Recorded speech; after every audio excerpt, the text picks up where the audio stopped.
Bom dia, nono ano, tudo bom? Fizeram todas as atividades da semana passada? Mais uma semana começa, né? Começamos com o pé direito com português, não é? E aí, essa semana eu selecionei apenas uma atividade sobre o gênero conto, só que essa atividade tem leitura, interpretação e produção de texto. E aí eu quero ver a qualidade do trabalho de vocês. Sobre essa questão de organização de tempo, eu quero que vocês tirem um momento para vocês refletirem, pessoal. Porque a partir de agora, certamente, muita coisa na vida da gente vai ser à distância, né? Então, vocês têm que aprender a organizar o tempo de vocês. Essa é a vantagem da educação à distância. A educação física, prática, em sala de aula, todo mundo tinha que ir para a escola às 7h30 da manhã. Agora, através das videoaulas, através das atividades no grupo, você pode fazer a hora que quiser. Então, aqueles que não gostam de acordar cedo, pode fazer de tarde, de noite, só que tem que fazer, né? Então, os relatos que eu tenho recebido é que a gente acorda tarde, tá com preguiça, tem muita coisa para fazer. A vida adulta é isso aí, né? Então, vamos organizar o tempo de vocês, conversa com a família, tá? Então, se a família, mas a minha mãe, mas não sei o que, igual vocês têm me relatado, chama a família lá, põe pra ver o vídeo aí, vamos conversar todo mundo junto. Tem que fazer o dever.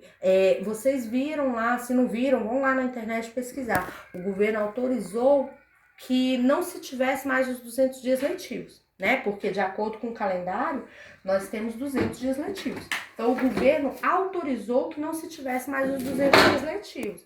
Ó, tá aqui o calendário escolar. Mas exigiu que se mantivesse as 800 horas aula. Então, pensa comigo. Tendo 200 dias letivos, a gente tinha 4 horas de aulas por dia. Se agora ficar 100 dias letivos, por exemplo, a gente vai ter que ter 8 horas de aula. Vocês querem ficar 8 horas na escola? Não. Para isso não acontecer quando tudo isso passar, a gente está mandando as atividades. Essas atividades já estão contando horas para quando voltarmos para a sala de aula, não precisarmos ficar 8 horas por dia. Já pensou? Então, preciso que a família colabore, que a família entenda, que a família proporcione um espaço para vocês estudarem também, né? Ou imprimam a atividade, ou coloquem no computador, ou não sei, dê o jeito que for melhor aí para cada família, mas estudar é importante. É a única coisa que vocês têm que é só de vocês, né? O professor Wesley até postou no grupo essa semana que riqueza você perde, um carro caro, uma coisa boa, um bandido te leva, mas o conhecimento ninguém tira da gente, tá? Então pode até tirar uma parte do seu corpo, mas aqui dentro ninguém vai tirar de vocês. E aí, outra coisa importante é colocar em prática o que vocês aprendem. É fazer com que a educação, o conhecimento, faça a sua vida ser melhor. Então não adianta nada estudar, aprender, se eu não melhoro minha qualidade de vida. Se eu não coloco em prática o que eu estudei. Se eu não tenho cuidado com a higiene do meu corpo. Se eu não tiro um tempo para ler, para refletir, para assistir um filme bom, para ver um jornal por dia, pelo menos, né? Então o que eu quero de vocês é isso, que vocês reflitam sobre tudo isso, que a família ajude os filhos a estudar, porque esse momento não tá fácil para ninguém, tá bom? Aí, a atividade dessa semana é sobre conto. De novo, quem quiser pode imprimir as folhas e colar no caderno e responde na própria folha. Quem não quiser ou não puder, aí vai copiar só umas coisinhas que eu vou destacar, tá bom? Vamos lá?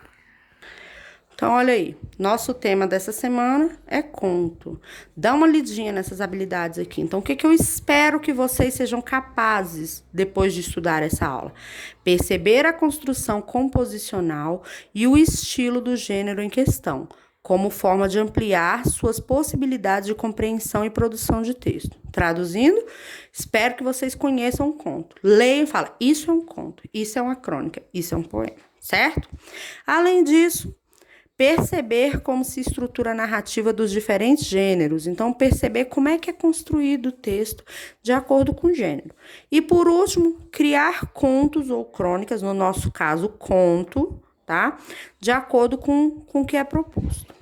Então, segunda aula, continuação. Lembra que na semana passada eu falei que aquele conto Fita Verde no Cabelo era o começo? Então, continuando, revisando. Na última aula, vimos que o conto é uma obra de ficção, um texto ficcional, quer dizer, não precisa contar uma coisa que realmente aconteceu, ao contrário da crônica, que é um texto literário, mas que parte de uma coisa da realidade, uma coisa que aconteceu. Já o conto não, ele pode partir simplesmente de pura ficção, de pura imaginação. Cria um universo de seres e acontecimentos de ficção, de fantasia ou imaginação. Como todos os textos de ficção, o conto apresenta um narrador personagem.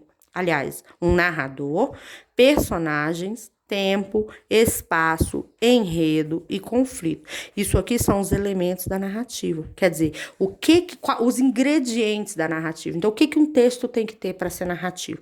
Tem que ter um narrador, que é quem conta a história. Lembra que o narrador pode ser personagem ou observador. Tem que ter personagens. Então, essa história aconteceu com quem? A galinha e o macaco, João e a Maria. Aconteceu com um rapaz, uma moça e uma criança.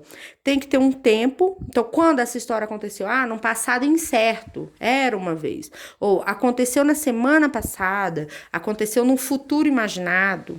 O espaço, então, onde é que a história se passa? Numa floresta, numa casa, numa cidade, no shopping, enfim, no mar.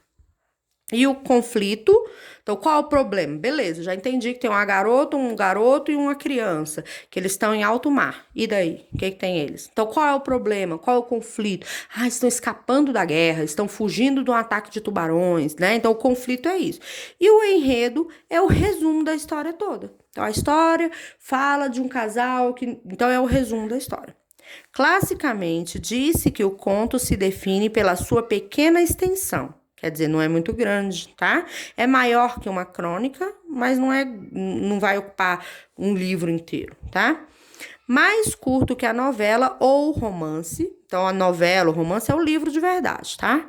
O conto tem uma estrutura fechada, desenvolve uma história e tem apenas um clímax. Então, por exemplo, na novela tem que ter o final de vários personagens, não é? Fulano foi preso, Ciclana casou com Beltrano, não sei quem terminou grávida, não sei quem ganhou na loteria. Já no conto, não, só tem um final. Então, só teve o final da Cinderela, só interessa o final da Branca de Neve, só interessa o final da galinha e do macaco, tá? Num romance, a trama desdobra-se em conflitos secundários, o que não acontece no conto. Então, o que são os conflitos secundários? Aqueles personagens coadjuvantes, né? Então, tem os principais, mas tem outras tramas acontecendo ao mesmo tempo. No conto, a gente não tem isso. Para entender melhor o conto, se for possível, assista ao vídeo. Tem aqui o link do vídeo, tá? Então, seria bom se vocês assistissem. Porque esse conteúdo de conto é pro resto da vida, gente. Isso aqui não é matéria só. Não, no ano eu já vou passar. Não, isso é pro resto da vida, tá bom? Relembrando o que é foco narrativo. Podemos relembrar aqui 3 tipos de narradores. Isso é, 3 tipos de foco narrativo. O narrador personagem, o narrador observador e o narrador onisciente. O narrador personagem conta na primeira pessoa a história da qual participa também como personagem. O narrador observador conta a história do lado de fora, na terceira pessoa, sem participar das ações. Já o narrador onisciente conta a história em terceira pessoa e, às vezes, permite certas intromissões, narrando em primeira. Então, ele mistura os outros dois. Para saber mais sobre os tipos de narradores, se for possível, acesse o site. Então, tem aqui mais uma dica. Acabei de falar para vocês no início do vídeo. Educação à distância é isso. Então, aqui eu falei um conteúdo. Você tem que ir lá e complementar o seu estudo, o seu entendimento, tá bom? Você também pode assistir ao vídeo Tipologia Textual, Narração, Brasil Escola em... Aí tem outro endereço aqui, tá? Então, conhecimento... Quanto mais, melhor. Agora, nós temos o texto 1. O texto 1 se chama Uma Galinha, da Clarice Lispector, tá? Inclusive, a Clarice Lispector é uma autora muito importante da língua portuguesa. No ensino médio, vocês vão estudar muito sobre ela.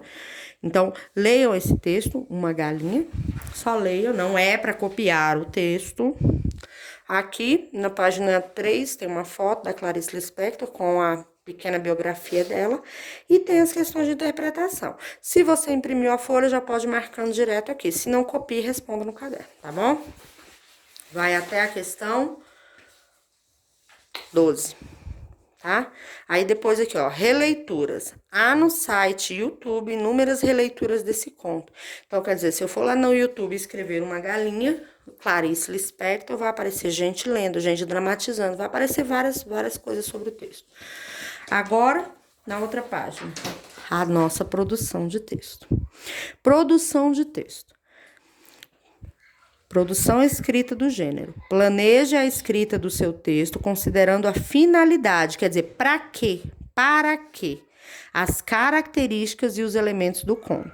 Não se esqueçam da correção e da revisão do texto. Não é para escrever o primeiro e já mandar, não. Escreveu? Leia, vê se ficou bom, se atende à finalidade. Então, qual era a finalidade do seu texto? Divertir, entreter, fazer rir, informar, ensinar a fazer alguma coisa? Qual era o objetivo?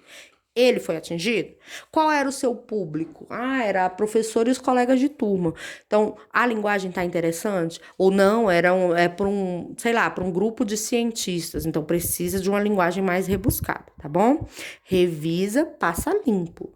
Lembre-se, um texto de qualidade deve ser projetado, rascunhado e revisado sempre. Então, um texto, para ter qualidade, ele tem que ser, você tem que pensar, eu vou escrever sobre o quê? Anota aqui. Quem podem ser meus personagens? Eu acho que um homem, uma mulher, eu não sei quem. Vão ter nome? Dá nome. Onde é que a história vai acontecer? Na mata.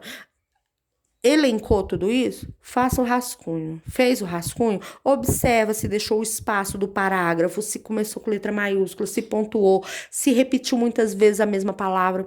Aí a mulher chegou, aí o homem perguntou, aí o menino não sei o quê. Aí, então, bom, né? Então, já corrigi várias vezes algumas pessoas que começam o texto assim, bom, vírgula.